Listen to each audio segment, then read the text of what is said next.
Welcome back. We are ready for Chapter 3, the Church in Sardis and Philadelphia. We left off with the Church of Thyatira at the time of the Reformation, and we are looking forward to the Great Awakening.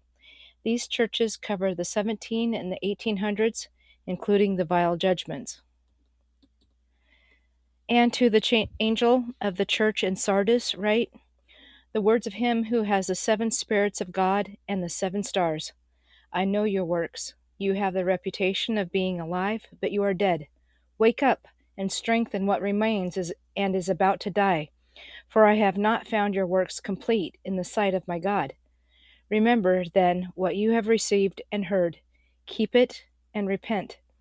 If you will not wake up, I will come like a thief, and you will not know at what hour I come against you. The 7 spirits of God is sevenfold in the Strongs. In Isaiah 11, 1-5, it shows how God's Messiah will receive this sevenfold spirit and later administer justice. Then a shoot will spring up from the stump of Jesse, and a branch from his roots will bear fruit. The Spirit of the Lord will rest upon him, the Spirit of wisdom and understanding, the Spirit of counsel and strength, the Spirit of knowledge and fear of the Lord. And he will delight in the fear of the Lord. He will not judge by what his eyes see, and he will not decide what his ears hear, but with righteousness he will judge the poor, and equity he will decide for the lowly of the earth. And he will strike the earth with the rod of his mouth, and slay the wicked with the breath of his lips. Righteousness will be the belt around his hips, and faithfulness the sash around his waist. The next verses in Isaiah 11 describe the new earth, which are yet to be fulfilled. Verses 1 and 2 have a confusing phrase. You are dead, and later it says, is about to die. If it is dead, how is it about to die? That isn't natural, it's prophetic.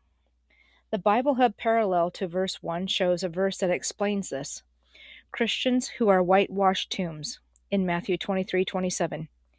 Jesus pronounced 7 woes to the Pharisees in that chapter, which was the decree for the desolation spoken of in Daniel.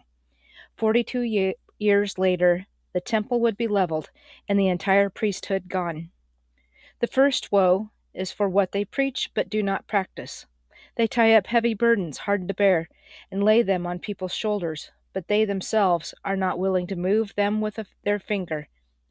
And then later in verse 27, for you are like whitewashed tombs, which outwardly appear beautiful, but within are full of dead people's bones and all uncleanness. So you also outwardly appear to be righteous to others, but within you are full of hypocrisy and lawlessness. This lawlessness causes the soiled garments in verse 4 of Revelation chapter 3.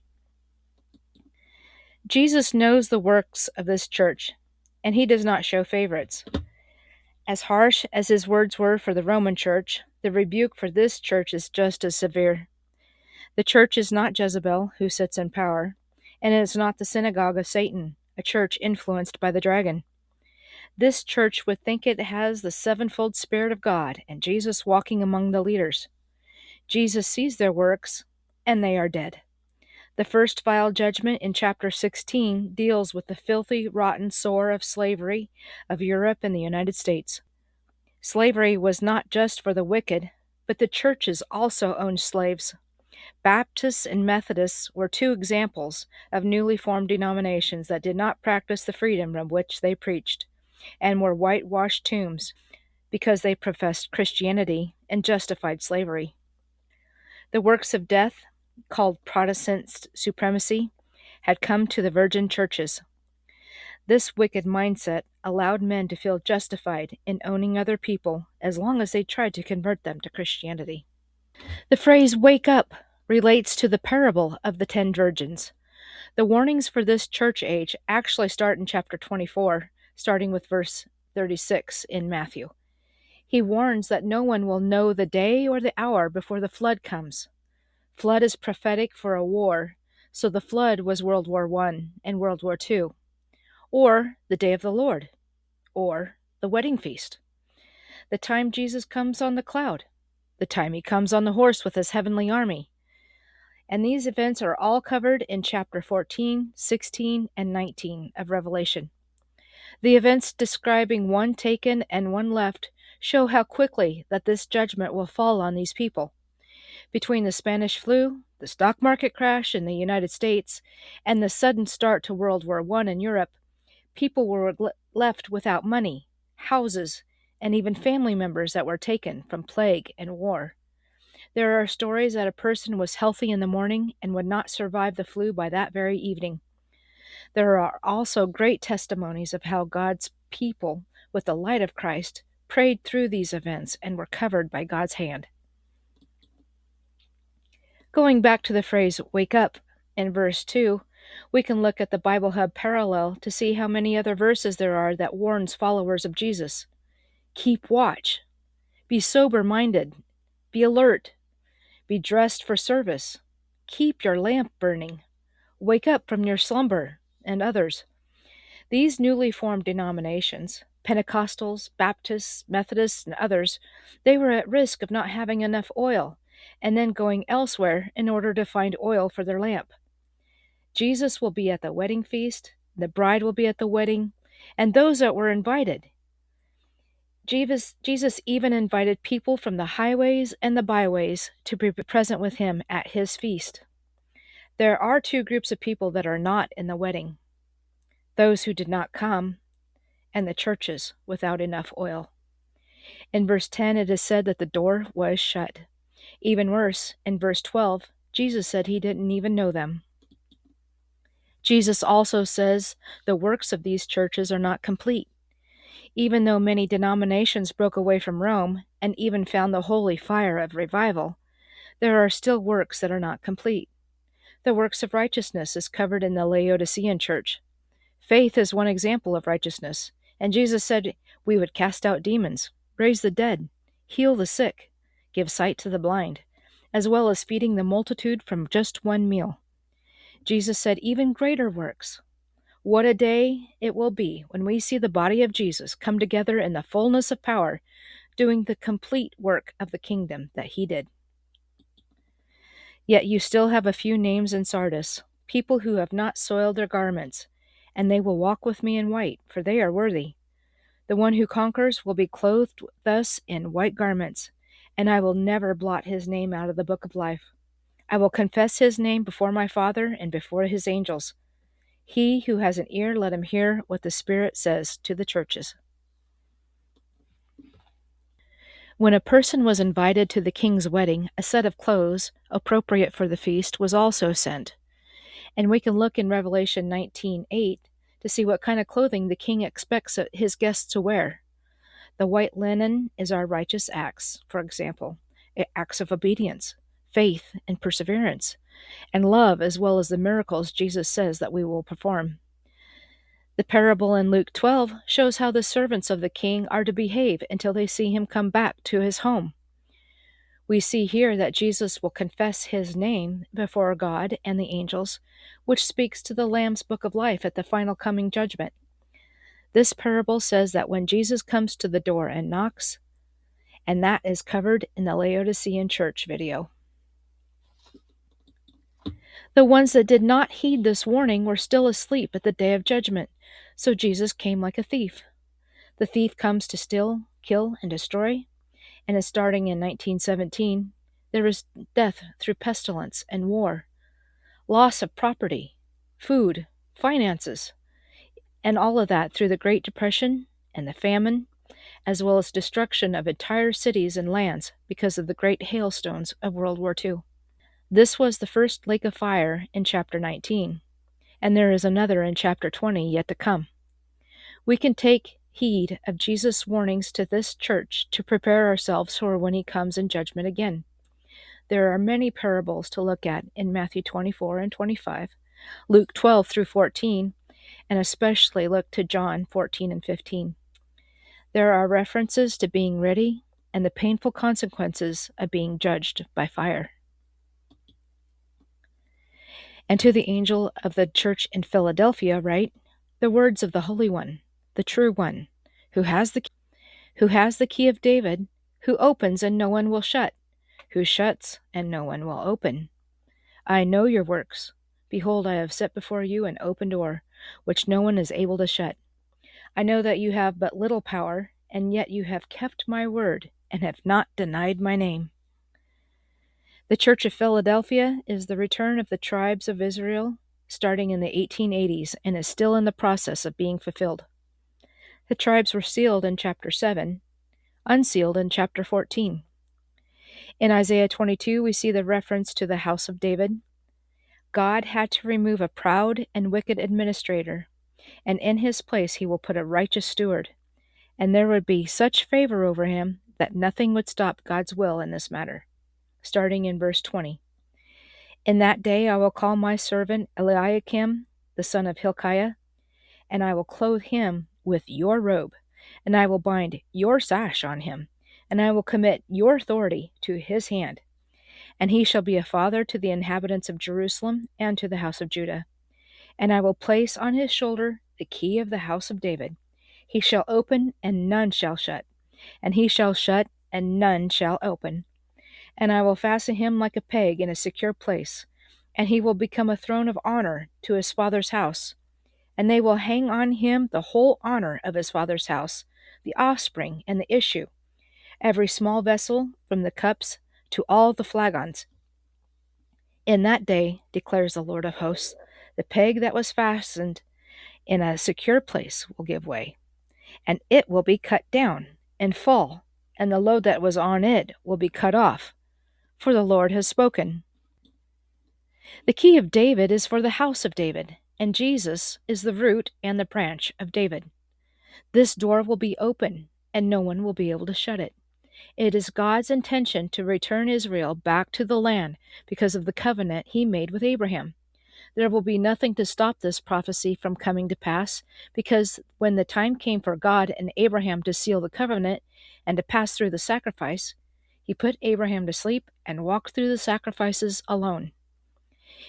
This is shown in Genesis 15.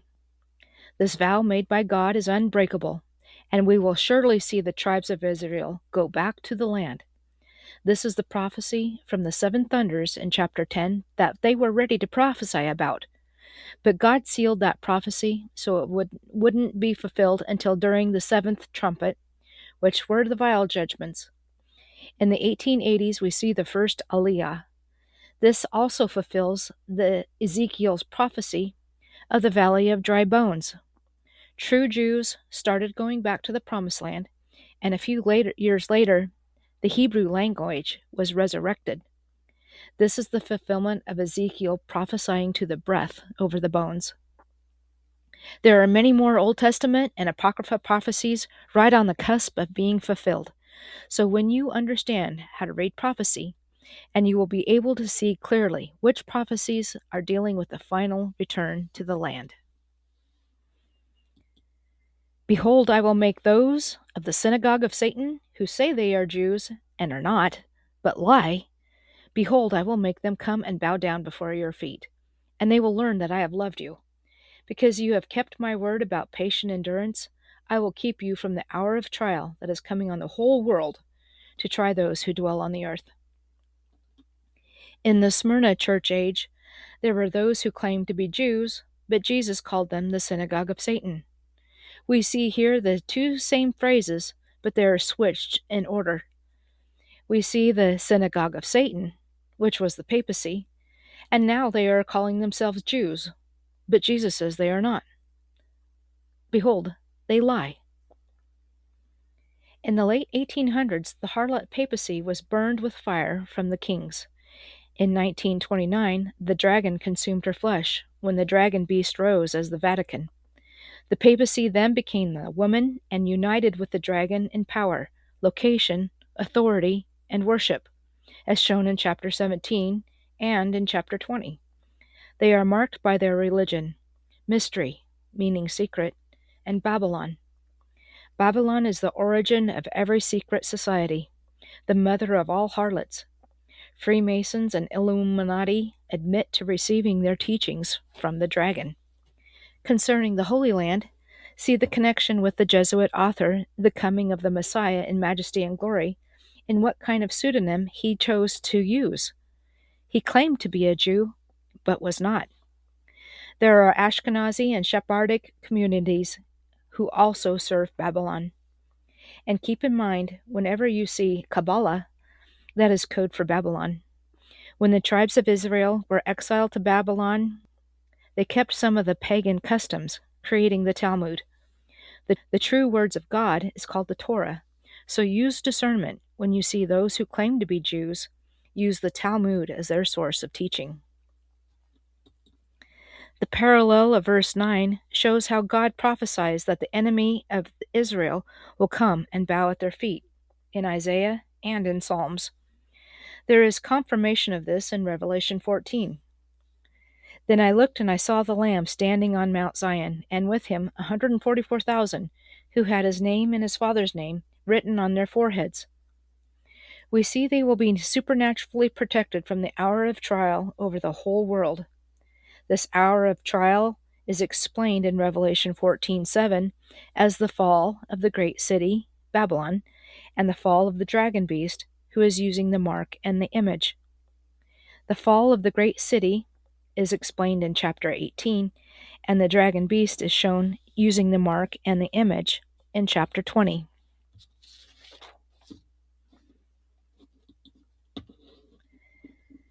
Second Peter 2:9 explains how the godly will be protected.